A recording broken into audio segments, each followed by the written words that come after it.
আমি যদি একটু কোনো কারণে উত্তেজিতও হতাম, উনি আমাকে বলতেন চুপ থাকো, বসে থাকো, দেখো আমি কি করি।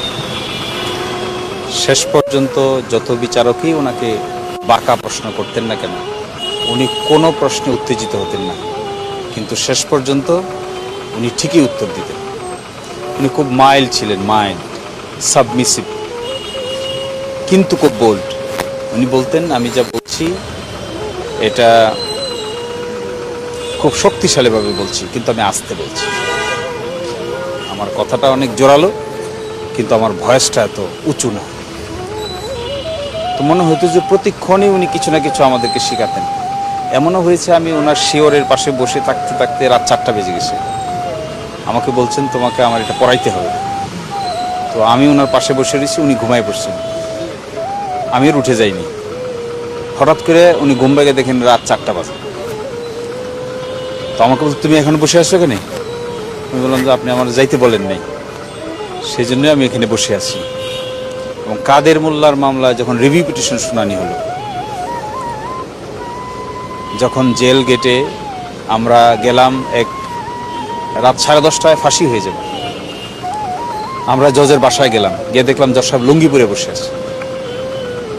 বসে থাকা অবস্থায় উনি আর ব্যারিস্টার খন্দকার মাহবুব হোসেন জজ সাহেবের বাসার ভিতরে গেলেন, আমি সাথে গেলাম। লুঙ্গি পরা অবস্থায় জজ সাহেব অর্ডার দিলেন ফাঁসি স্টে। তখন জজ সাহেব লুঙ্গি পরে বসে আছেন তার ড্রয়িং রুমে। এখান থেকে জেল গেটে গেলাম, ফাঁসি আটকালো 10ই ডিসেম্বর। 12ই ডিসেম্বর, 11ই ডিসেম্বর উনি চেম্বারে যাওয়ার পরে আমাকে বললেন যে সারা রাতে শেষ হবে না, তুমি আমাকে ফজরের পরে বাসায় এসে বোঝাবা। আমি বাসায় গেলাম, তখন 5টা বাজে, ভোর 5টা। ভোর 5টা থেকে আবার স্যারের বাসায় আসলাম, তখন 7:30 বাজে। এসে দেখি স্যার অপেক্ষা করতেছেন নাস্তা নিয়ে। নাস্তা খেলাম, ওনাকে আমি বুঝালাম, ওনার এক ছেলে ছিলেন, উনি বুঝালেন। তারপরে আমরা আবার সুপ্রিম কোর্টে গেলাম, কাদের মোল্লার মামলার রায়ের রিভিউ চলবে কি চলবে না এই প্রশ্নে। ফলে আমি ভাবছি কিছু একটা লিখব, এবং লিখলে বই হবে, অনেক ইন্টারেস্টিং, অনেক শিক্ষণীয়, অন্য ধরনের পার্সোনালিটি, স্বাভাবিক মানুষের মতো না। ওনার ব্যক্তিত্ববোধ সব মানুষের চেয়ে আলাদা। আমি অনেক আইনজীবীর সঙ্গে কাজ করেছি, অনেক সিনিয়র আইনজীবীর সঙ্গে, কিন্তু এইরকম প্রভাব ক্রিয়েট করতে পারে জুনিয়রদের উপরে কিংবা আদালতের উপরে তার দ্বিতীয় কোনো ব্যক্তি আমি দেখিনি। উনি দেখতে অনেক লম্বা ছিলেন, উনি যখন কোর্টে দাঁড়াতেন তখন সবার উপর দিয়ে ওনার মাথা দেখা যেত। আবার উনি যখন বলতেন তখন স্পষ্ট করে বলতেন। পিছনে আইনজীবীরা বলতো, যতক্ষণ উনি বলতেন সুপ্রিম কোর্টে আমি দেখেছি পিন পতন সাইলেন্ট, কেউ কোনো শব্দ করে না। উনি বলা শেষ, মনে হলো যেন নাটক শেষ হয়ে গেছে।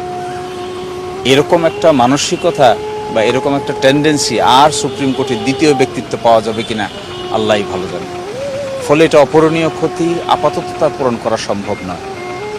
আর সেকেন্ড হলো, ব্যক্তিগতভাবে আমরা তো খুবই ইমোশনাল।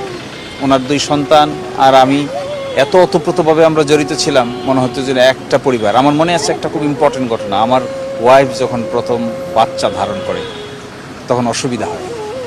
স্কয়ার হাসপাতালে আমার ওয়াইফকে ভর্তি করেছি। উনি আমাকে ঘন্টায় 5 বার ফোন দিতেন, কি হয়েছে, এখন কোথায় হয়েছে, এখন কোথায় আসো, এখন আমি আসবো, এখন কি থিয়েটারে নিচ্ছে কিনা। আমি ভাবতাম যে কি করে পসিবল একজন মানুষ তার জুনিয়র আইনজীবীর প্রতি এত পরিমাণ অ্যাটেনশন কি করে দেয়।